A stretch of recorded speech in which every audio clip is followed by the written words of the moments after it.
Good morning, students. Myself Sandeep Nehra. We teach lesson second, the end of bipolarity system. तो what do you mean by bipolarity? Bi means two, यानी दो, और polarity जो है आपके polar star से लिया गया है. पोलर का मतलब कोई एक चीज़ जो अपने आप में पावरफुल हो. तो वर्ल्ड के अंदर उस टाइम टू ग्रेट्स पावर्स थी, जैसा कि आपको पता है, यूएसए एंड यूएसएसआर. तो उन दोनों के लिए क्या है, बाईपोलरिटी सिस्टम वर्ड का यूज किया गया था. तो bipolarity means two great power in the world. तो एक थी सोवियत सिस्टम और दूसरा था यूएसए का जो कैपिटलिस्ट सिस्टम था. तो सोवियत सिस्टम जो 1917 की बोल्शेविक रिवॉल्यूशन थी, उनके पश्चात क्या है, रसिया के अंदर स्टार्ट हुआ और उसके आसपास के कंट्री है, यूरोप के कंट्री है, उसके साथ ऐड होते गए. और सोवियत सिस्टम के बाद मैंने ये आपको कुछ उसके प्रेसिडेंट्स बताए हैं जिन्होंने यहाँ 1991 तक वहाँ पर आए थे. ये प्रेसिडेंट्स हैं वहाँ पर. तो जो सोवियत सिस्टम था, फर्स्ट चैप्टर में आपने रीड किया होगा कि दोनों के बीच क्या है, लगभग 45 ईयर्स के आसपास क्या है, कोल्ड वार चलता रहा. तो अब ये सोवियत सिस्टम क्या है, धीरे धीरे लूज होता जा रहा था और इनका डिसइंटीग्रेशन भी हुआ था. और इस चैप्टर में हम यही पढ़ेंगे कि वो कैसे लूज हुआ, कैसे पावरफुल बना और फिर उसका डिसइंटीग्रेशन कैसे हुआ. तो first topics is how becomes great power USSR. जो यूएसएसआर है वो ग्रेट पावर कैसे बना. 1945 तक हम देखते हैं कि रसिया ज़्यादा ग्रेट पावर नहीं था. जापान जैसे कंट्री ने भी क्या है, उसको पहले हरा दिया था फर्स्ट वर्ल्ड वॉर के अंदर. तो how becomes great power USSR. USSR क्या है, ग्रेट पावर कैसे बना. तो जो यूएसएसआर बनाया गया था, सबसे पहला कॉम्प्लेक्स कम्युनिकेशन नेटवर्क. उसके अंदर जो कम्युनिकेशन नेटवर्क था वो काफ़ी बेटर था. मतलब कि रसिया के अंदर जो उनकी सबसे बड़ी जो उनकी कम्युनिस्ट पार्टी थी, वहाँ से जो कम्युनिकेशन किया जाता था वो बिल्कुल बेटर तरीके से किया जाता था. वहाँ पर ट्रांसपोर्ट सिस्टम काफ़ी बेटर था, जिसके कारण पूरे इतना बड़ा रसिया अकेला भी आज वर्ल्ड का सबसे बिग कंट्री है एरिया के अंदर. तो उस समय यूएसएसआर था, उसके साथ 14 कंट्रीज और भी थे, तो काफ़ी बड़ा था. तो कम्युनिकेशन नेटवर्क उसका काफ़ी कॉम्प्लेक्स था, बेटर था. Vast energy resources including oil के साथ साथ, यानी सबसे बेटर अगर आज किसी चीज़ के लिए एनर्जी की ज़रूरत है तो पेट्रोलियम या डीजल यानी ऑयल की ज़रूरत है. तो ऑयल के साथ साथ उसके पास सभी एनर्जी के जो रिसोर्सेज होते हैं वो काफ़ी मात्रा में थे. उसको किसी भी देश से क्या है, उनको मंगवाने की ज़रूरत नहीं पड़ती थी, उनके पास एनर्जी रिसोर्सेज थे. अगला एफिशिएंट ट्रांसपोर्ट सिस्टम. जो ट्रांसपोर्ट सिस्टम था, चाहे ऑयल के लिए हो या मिलिट्री पावर्स के लिए हो या किसी के लिए भी, ट्रांसपोर्ट सिस्टम की जो ज़रूरत होती है वो काफ़ी एफिशिएंट, काफ़ी प्रभावशाली था. मतलब कोई भी कंट्री है, उसका अगर कम्युनिकेशन सिस्टम बेटर होता है, आईटी उसकी बेटर होती है, ट्रांसपोर्ट उसका बेटर होता है, तो क्या है, वो कंट्री डेवलप ज़्यादा करता है. अगला है state assured minimum standard living. Next है कि जो यूएसएसआर है उसके अंदर सोशलिज्म था. तो स्टेट की रिस्पॉन्सिबिलिटी थी कि जो लोगों की मिनिमम स्टैंडर्ड लिविंग्स है, यानी हमारी जो मूलभूत चीज़ें हैं, जैसे कि एजुकेशन है, खाना है, मकान है, हाउसेज वगैरह जो भी है, वो सारी की सारी एश्योर कराने की जिम्मेवारी स्टेट की थी. लोगों की कोई जिम्मेवारी थी, वो सिर्फ क्या है, अपने कंट्री के लिए काम करते थे. इसके अलावा जो भी मिनिमम स्टैंडर्ड लिविंग की जो चीज़ें होती थी वो किसके द्वारा एश्योर करवाई जाती थी, स्टेट के द्वारा, यानी गवर्नमेंट के द्वारा करवाई जाती थी. तो इसलिए अगर लोगों को सब कुछ मिले फ्री में अंदर स्टेट्स के द्वारा, जैसे कि वो फूड है, चाहे हाउस है या एजुकेशन है, हेल्थ फैसिलिटी है, तो वहाँ पर क्या होगा, अनएम्प्लॉयमेंट क्या होगा, नहीं होगा, यानी बेरोजगारी बिल्कुल नहीं होगी. तो नेक्स्ट है नो अनएम्प्लॉयमेंट. तो इसलिए वहाँ पर बेरोजगारी बिल्कुल भी नहीं थी. और किसी कंट्री के अंदर अगर क्या है, अनएम्प्लॉयमेंट रेट बिल्कुल भी नहीं है, तो वो क्या है, डेवलपमेंट उसका क्या होता है, ज़्यादा होता है. नेक्स्ट है capability two of produce anything. एक सुई से लेकर के क्या है, जहाज तक, यानी कहने का मतलब कि सारी चीज़ें प्रोड्यूस करने की कैपेबिलिटी किसके अंदर थी, रसिया के अंदर थी. वो किसी भी कंट्री के साथ क्या है, एक्सपोर्ट नहीं करता था, अपना सामान नहीं मंगवाता था, सारी की सारी चीज़ें वहीं पर क्या है, उन्हीं के कंट्री के अंदर क्या है, बनाई जाती थी, यूएसएसआर के अंदर. तो इसलिए क्या है, अगर उसको विदेशों में अपना पैसा इन्वेस्ट नहीं करना पड़ेगा, यानी अपने सामान नहीं मंगवाना पड़ेगा, तो वो क्या होगा, डेवलपमेंट उसकी ज़्यादा होगी.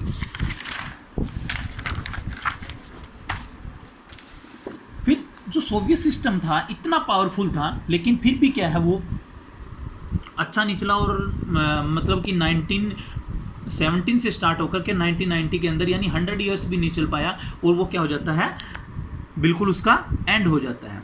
तो लेफ्ट बिहाइंड यूएसएसआर, यानी यूएसएसआर जो है वो पिछड़ा क्यों, यानी वो लेफ्ट बिहाइंड कैसे हुआ उसके बारे में। फर्स्ट है लैक ऑफ डेमोक्रेसी।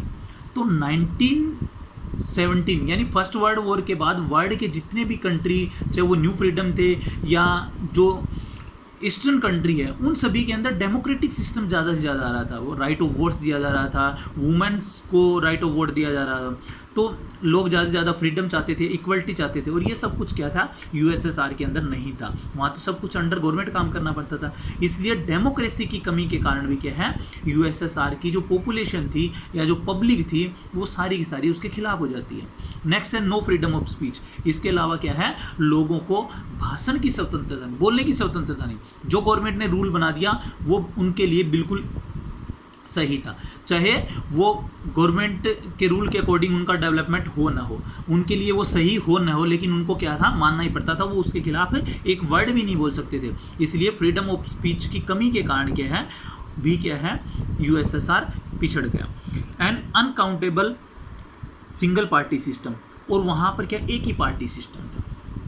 तो डेमोक्रेटिक सिस्टम तो था ही नहीं, वहाँ पर एक ही पार्टी थी, सोशलिस्ट पार्टी। उसी को क्या है, वोट देना था, उसी का प्रेसिडेंट बनना था, सारी पावर्स उसी पार्टी के पास थी। तो इसलिए क्या है, वहाँ पर एक पार्टी सिस्टम के कारण भी क्या है, बार बार अगर 70-80 ईयर्स एक ही पार्टी को इलेक्ट करते जाते हैं तो लोगों का भी मन क्या है, उस पार्टी से ऊब जाता है। तो इसलिए क्या, सिंगल पार्टी सिस्टम के कारण भी क्या, यूएसएसआर पिछड़ गया। शॉर्टेज ऑफ कंज्यूमर गुड्स, तो मेनली 1970 के बाद, 1970 के पश्चात क्या है, रसिया के अंदर जो अपनी मनी थी उनका इन्वेस्टमेंट वो ज़्यादा से ज़्यादा मिलिट्री पावर्स के ऊपर करने लगे थे, वेपन्स बनाने के अंदर या मिलिट्री को और सामान प्रोवाइड करवाने के लिए। तो इसलिए क्या है, वहाँ पर जो कंज्यूमर गुड्स थी उसके अंदर काफ़ी कमी आ गई थी, जो लोगों की ज़रूरत होती है। तो इन सभी चीज़ों के कारण भी क्या है, जो पब्लिक है वो इसके अगेंस्ट हो गई थी, इसलिए यूएसएसआर पिछड़ गया। इन्वेंशन ऑफ अफगानिस्तान, और अगला है अफगानिस्तान के साथ जो उसका युद्ध जैसी स्थितियाँ थी, यानी जो युद्ध हुआ था 1979 से लेकर के 89 तक, वो भी क्या है यूएसएसआर के पिछड़ने का सबसे बड़ा कारण माना जाता है। क्योंकि इन 10 सालों में ये रसिया क्या है, अफगानिस्तान जैसे कंट्री को, एक ज़्यादा बड़ा कंट्री नहीं है, अफगानिस्तान जैसे कंट्री को भी क्या है, मात नहीं दे पाया था। क्यों नहीं दे पाया था, क्योंकि अफगानिस्तान को यूएसए क्या है, बैक सपोर्ट कर रहा था, और इस 10 साल के अंदर कोई रिजल्ट नहीं आया, और क्या है, इसी के साथ क्या है, उसका डिसइंटीग्रेशन भी हो जाता है। जबकि अफगानिस्तान की इस इन्वेंशन के साथ क्या है, उसका काफ़ी सारा पैसा क्या है उसके अंदर खर्च हो जाता है, जिसके कारण क्या है, वहाँ पर महंगाई बढ़ना, कंज्यूमर गुड्स की शॉर्टेज आना, ये सारी चीज़ें वहाँ पर आ जाती हैं। तो इन प्रॉब्लम्स के कारण क्या है, यूएसएसआर क्या है, लैग्ड बिहाइंड हुआ। नेक्स्ट है why did the Soviet union disintegration. तो ये क्वेश्चन है, काफ़ी बार पूछा जाता है, मोस्ट इंपॉर्टेंट क्वेश्चन है। जो सोवियत यूनियन है उसका डिसइंटीग्रेशन क्यों हुआ, 4 मार्क्स में या 6 मार्क्स में। तो जो ऊपर आपने चीज़ें अभी रीड की हैं उन्हीं के साथ ही अटैच हुआ है कि जो सोवियत यूनियन है वो एकदम से नहीं हुआ इसमें भी मतलब 89 से लेकर के 91 तक धीरे धीरे प्रोसेस चली है, और जो पीछे की कुछ मतलब प्रॉब्लम्स थी उन सभी के कारण क्या है, इसका डिसइंटीग्रेशन हुआ। सबसे पहला जैसे कि ऊपर पड़ा शॉर्टेज ऑफ कंज्यूमर गुड्स, तो 70 के पश्चात वहाँ पर क्या है, कंज्यूमर गुड्स की क्या आ चुकी थी, शॉर्टेज आ चुकी थी, इसलिए क्या है, ये भी इसका एक रीजन बना था जिसके कारण डिसइंटीग्रेशन हुआ। अगला internal weakness of Soviet policies and economic institution, जो यूएसएसआर के अंदर इंस्टीट्यूट काम कर रहे थे, जो पॉलिसीज काम कर रही थी, इकोनॉमिक पॉलिसीज थी चाहे सोशल पॉलिसीज थी, जो सोवियत की पॉलिसीज काम कर रही थी वो क्या हो चुकी थी, वीक हो चुकी थी पहले के एग्जाम। जो रसिया के साथ कंट्रीज मिले हुए थे वो क्या चाहते थे, अपनी फ्रीडम चाहते थे। तो इन पॉलिसीज के कारण भी क्या है, जो यूएसएसआर है उसका डिसइंटीग्रेशन हुआ। अगला ordinary citizen knows more knowledge about waste, जो साधारण लोग थे वो क्या है, वेस्ट जा करके या उनको वेस्ट की क्या जानकारी हो चुकी थी, उन्हें पता लग चुका था कि वेस्ट के अंदर क्या है, लोगों को राइट ऑफ वोट्स दिया जा रहा है, फ्रीडम है, वहाँ पर इक्वलिटी है, राइट ऑफ इक्वलिटी है। तो वो भी चाहते थे कि हमें भी ये सारी चीज़ें मिले, इसलिए वो क्या है, जो सिंगल पार्टी सिस्टम है उसके खिलाफ हो चुके थे, और जो सोशलिज्म सिस्टम है उसके खिलाफ हो चुके थे। नेक्स्ट है the Soviet economic use must of resources in maintaining nuclear and military development. जो सोवियत है यानी जो यूएसएसआर है वो अपनी इकोनॉमिक को, अपने जो पैसा है, अपनी जो मनी है, उसका ज़्यादा यूज किस में कर रही थी, अपनी जो रिसोर्सेज है उसका ज़्यादातर यूज़ क्या है, न्यूक्लियर पावर को डेवलपमेंट करने में, मिलिट्री पावर को डेवलपमेंट करने के ऊपर कर रही थी। वो क्या है, जो कंज्यूमर गुड्स है उनकी तरफ कोई ध्यान नहीं दे रही थी। जो पीपल को डेवलपमेंट चाहिए, उनको हेल्थ फैसिलिटी चाहिए, एजुकेशन फैसिलिटी चाहिए, उनके ऊपर कोई ध्यान नहीं दे रही थी। इसलिए भी क्या है, लोग उनके अगेंस्ट हुए। Next slow rate of Gorbachev's reform. Gorbachev ने क्या है, कुछ रिफॉर्म्स किए थे, 3 रिफॉर्म फर्स्ट लेसन के अंदर है, फर्स्ट पेजेस के अंदर उसके रिफॉर्म्स के नेम लिखे हुए हैं। ये रिफॉर्म्स क्या है, गोर्बाचेव ने ये रिफॉर्म्स किए थे। 3 रिफॉर्म्स है, पेस्ट्रोइका, ग्लोस्ट और यूनेस्की। इन 3 रिफॉर्म्स का कोई ज़्यादा बेटर रिजल्ट नहीं आया था। गोर्बाचेव चाहते थे कि इन 3 रिफॉर्म्स के द्वारा क्या है, वो रसिया के अंदर या यूएसएसआर के अंदर क्या है, कुछ जो प्रॉब्लम्स चल रही थी उनको रिमूव कर सकते हैं, लेकिन उनका कोई ज़्यादा बेटर रिजल्ट नहीं है। यानी उनके बिल्कुल स्लो रेट के ऊपर क्या है, ये रिफॉर्म चल रहे थे। इनका मीनिंग भी लिखा हुआ है इंग्लिश के अंदर, ये रसियन लैंग्वेज के अंदर है। तो इस रिफॉर्म्स का ज़्यादा बेटर रिजल्ट न निकलने के कारण भी क्या है, इसका डिसइंटीग्रेशन हुआ।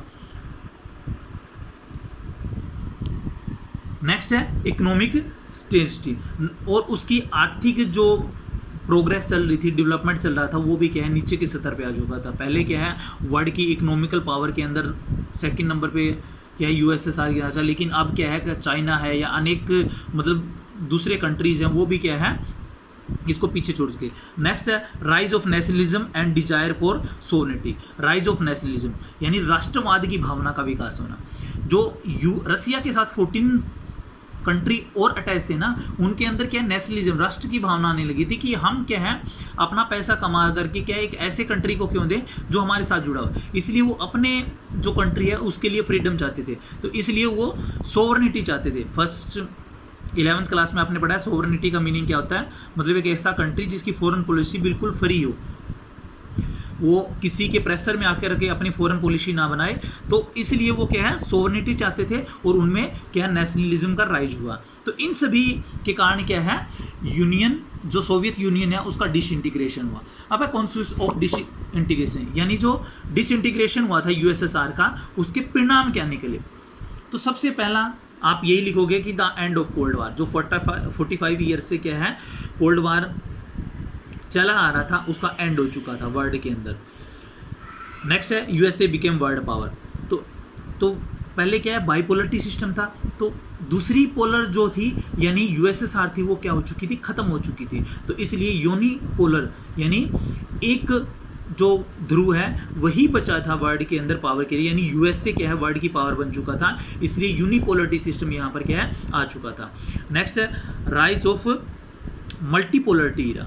और मल्टीपोलरिटी इरा, इससे पहले तो बाइपोलरिटी, फिर यूनिपोलरिटी। मल्टीपोलरिटी का मतलब है कि एक या दो नहीं, बल्कि विश्व के अंदर यानी वर्ल्ड के अंदर जो पावर्स वाले कंट्री थे, ग्रेट पावर वाले कंट्री थे, वो काफ़ी सारे बन चुके थे। रसिया का के साथ साथ अब क्या है, चाइना का आ रहा था, जापान, जर्मनी, इंडिया, ये काफ़ी, यूके, ये फ्रांस, ये सारे के सारे भी क्या है, दोबारा से क्या है, इनकी पावर, अपनी पावर इन्होंने गेन कर ली थी। तो वर्ल्ड के अंदर क्या है, मल्टीपोलरिटी ईरा स्टार्ट हो चुका था।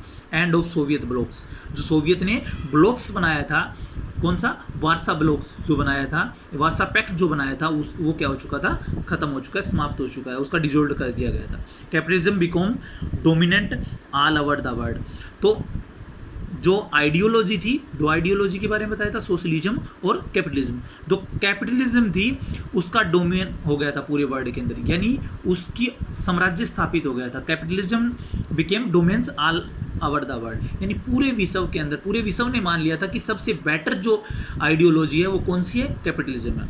नेक्स्ट है liberal democracy emerging on the best way of the political life. अब जो राजनीतिक जीवन है, पॉलिटिकल लाइफ में, यानी वर्ल्ड के सारे कंट्री ये सोचने लगे थे कि उनके कंट्री के अंदर कौन सी होनी चाहिए, लिबरल डेमोक्रेसी, यानी उदारवादी प्रजातंत्र होना चाहिए, जैसा कि क्या है ब्रिटेन ने या अमेरिका ने अपनाया हुआ था। इस तरह की डेमोक्रेसी के द्वारा क्या वो कर सकते हैं, अपने कंट्री का डेवलपमेंट ज़्यादा कर सकते हैं। तो ये सारे सारे उसके कॉन्स्टिट्यूशन यानी उसके परिणाम थे। तो जैसे ही उसका डिसइंटीग्रेशन हुआ, उसमें से 15 कंट्री जो है बन जाते हैं अलग अलग के, लास्ट पेज पे उनके नेम भी लिखे हुए हैं। तो उन्होंने क्या है, धीरे धीरे एक CIS बनाया। जो कंट्री डेवलपमेंट होते जा रहे थे, फ्रीडम कंट्री ने CIS यानी कॉमनवेल्थ ऑफ इंडिपेंडेंस स्टेट्स। तो उन्होंने बनाया। और रसिया जो 91 के अंदर क्या है, जिसने वार्सा पैक्ट को ख़त्म कर दिया और अपने आप को क्या है एक फ्रीडम कंट्री बना लिया था, उसने जो पहले इलेक्टेड यानी फर्स्ट इलेक्टेड प्रेसिडेंट जो बने थे रशिया के, बोरिस येल्त्सिन बने थे, जो 91 से लेकर के 99 तक रहे थे। नेक्स्ट टॉपिक है shock therapy. Shock therapy 2 marks के अंदर या 4 मार्क्स के अंदर काफ़ी बार पूछा जाता है। शॉक थेरेपी है जो इसके डिसइंटीग्रेशन के बाद में जो रसिया और अदर कंट्री जो उनके साथ अटैच थे, यानी जो यूएसएसआर था पूरा का पूरा, उसके अंदर है। शॉक थेरेपी का मीनिंग होता है हम किसी को चोट पहुंचाते हैं और हम खुद ही क्या है उसको फर्स्ट एड देते हैं या खुद ही उसकी हेल्प करते हैं, तो उसको शॉक थेरेपी का नाम दिया जाता है। इसके फादर जो माने जाते हैं येगार गिलास्तर। तो जो शॉक थेरेपी का नाम दिया गया था कि जो सोशलिज्म है उसको कैपिटलिज्म के अंदर, सोशलिज्म को कैपिटलिज्म में कन्वर्ट करना, यानी जो सोशलिस्ट कंट्री थे उनको कैपिटलिज्म की तरफ लेकर के आना और बाद में उनकी इकोनॉमिकली जो है वो बिल्कुल तहस नहस हो जाती है, उसमें कुछ हेल्प करना, वो शॉक थेरेपी का नाम दिया गया था। तो इसके फादर माने जाते हैं येगार गिलास्तर। इन्होंने व्यूज़ लिए थे अमेरिका के इकोनॉमिक्स के, जिसका नाम था जेफरे डेविड सैक्स। तो ये जो शॉक थेरेपी थी ये किसकी देन मानी जाती है? वर्ल्ड बैंक की, जो यूएनओ का जो हमारी एक एजेंसी है, वर्ल्ड बैंक की और आईएफएम की। इन्होंने इसका नेम क्या है? शॉक थेरेपी दिया था। तो सोशलिस्ट सिस्टम को किसको डेमोक्रेटिक कैपिटलिस्ट सिस्टम के अंदर चेंज करना क्या कहलाता है? शॉक थेरेपी कहलाते हैं। तो इसके इफेक्ट क्या पड़े, यानी इसके प्रभाव क्या पड़े, परिणाम क्या पड़े, एक ही बात है। तो वो सारे के सारे इफेक्ट क्या है शॉक थेरेपी के? फर्स्ट है कोलाप्स ऑफ इंडस्ट्री। जो यूएसएसआर था उसकी इंडस्ट्री क्या हो जाती है? बिल्कुल ख़त्म हो जाती है, बिल्कुल समाप्त हो जाती है। काफ़ी सारी इंडस्ट्रियों को औने पौने दामों में बिल्कुल कम पैसे के अंदर क्या है, सारी की सारी इंडस्ट्री क्या थी वहाँ पर? पहले गवर्नमेंट थी, उनको बिल्कुल कम रेट के ऊपर क्या है प्राइवेट सेक्टर को बेच दिया जाता है। अगला है कोलाप्स ऑफ फूड सिक्योरिटी। वहाँ पर पहले क्या फूड सिक्योरिटी दी जाती थी लोगों को, क्योंकि ये पहले क्या था वहाँ पर गवर्नमेंट एश्योर करती थी किसको? कंज्यूमर गुड्स के लिए हो, चाहे उनका फूड का हो, हाउसेज का हो, सारा सारा। तो वो जो फूड सिक्योरिटी उनको राइट्स दिया गया था पहले, वो कोलाप्स हो जाता है, ख़त्म हो जाता है। नेक्स्ट है सोशल चेंज, और वहाँ पर क्या है चेंजेस भी आ जाते हैं। अब क्या है वो वेस्टर्न से काफ़ी इफेक्टेड हो जाते हैं, उनके पहनावे से, उनके कल्चर से, उनकी बातों से काफ़ी प्रभावित होते हैं, इसलिए सोशल चेंज भी उन कंट्री में जाता है। अगला बैंकरप्टी। तो इन सभी चीज़ों के कारण क्या है बैंकों का दिवाला निकल जाता है और वहाँ पर बैंकरप्टी, यानी 1500 के आसपास बैंक क्या हो जाते हैं वहाँ पर बैंकरप्टी, यानी उनका दिवाला निकल जाता है और वो अपने चित्र में क्या पिछुड़ जाते हैं।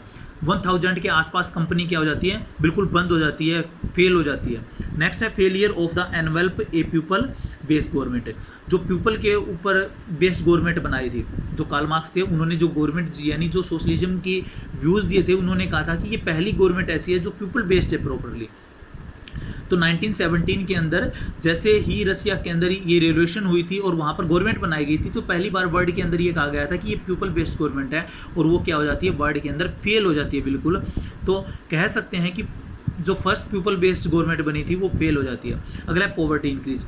तो अनएम्प्लॉयमेंट बढ़ता है, फूड सिक्योरिटी खत्म हो जाती है, तो इन सब के कारण वहाँ पर क्या हो जाता है पॉवर्टी भी इंक्रीज हो जाती है। काफ़ी लोग क्या हो जाते हैं गरीबी रेखा से नीचे आने लग जाते हैं। तो ये सारी की सारी क्या हो जाते हैं इसके इफेक्ट माने जाते हैं शॉक थेरेपी के इफेक्ट। इसमें एक टॉपिक है गैराज सेल लगाई जाती है। गैराज सेल किसको कहा जाता है? गैराज सेल सबसे बिग सेल है वर्ल्ड की, आज तक की सबसे बिग सेल है, जो क्या है यूएसएसआर और उसके कंट्रीज़ में लगाई गई थी, जिसके अंदर क्या है जितनी भी इंडस्ट्री वगैरह थी उनको बिल्कुल कम दामों के अंदर क्या है प्राइवेटाइजेशन कर दिया गया था या उनको बेच दिया गया था। नेक्स्ट है main events of disintegration of US. जो यूएसएसआर का डिसइंटीग्रेशन हुआ था उसमें डेट वाइज मेन इवेंट्स लिखे हुए हैं, या पीडीएफ में देख सकते हो, या एनसीईआरटी की बुक्स में भी दिए गए हैं किस डेट को क्या हुआ था।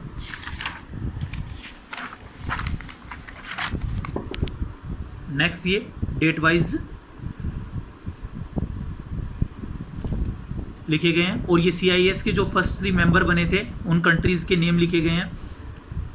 नेक्स्ट है फिर CIS का मेंबर बना था 1933 जोनिया। फिर ये काफ़ी बार बच्चे इसमें गलती कर देते हैं कि जो UN का USSR का डिसइंटीग्रेशन हुआ था उसमें 1990 लिख देते हैं, या वार्सा पैक्ट की समाप्ति है, तो उसकी एग्जैक्ट डेट है 25 दिसंबर 1991, यानी 25 दिसंबर 1991 को ही क्या उसकी एग्जैक्ट डेट मानी जाती है, क्योंकि ऑफिशियली रूप से रसिया ने जो क्या है इसको वार्सा पैक्ट को उसी समय खत्म किया था, और जो एक ट्रीटी की गई थी उसको समाप्त किया है। इससे जो 15 कंट्री अलग अलग बने थे उनके नेम लिखे गए हैं, जो आप PDF में देख सकते हो।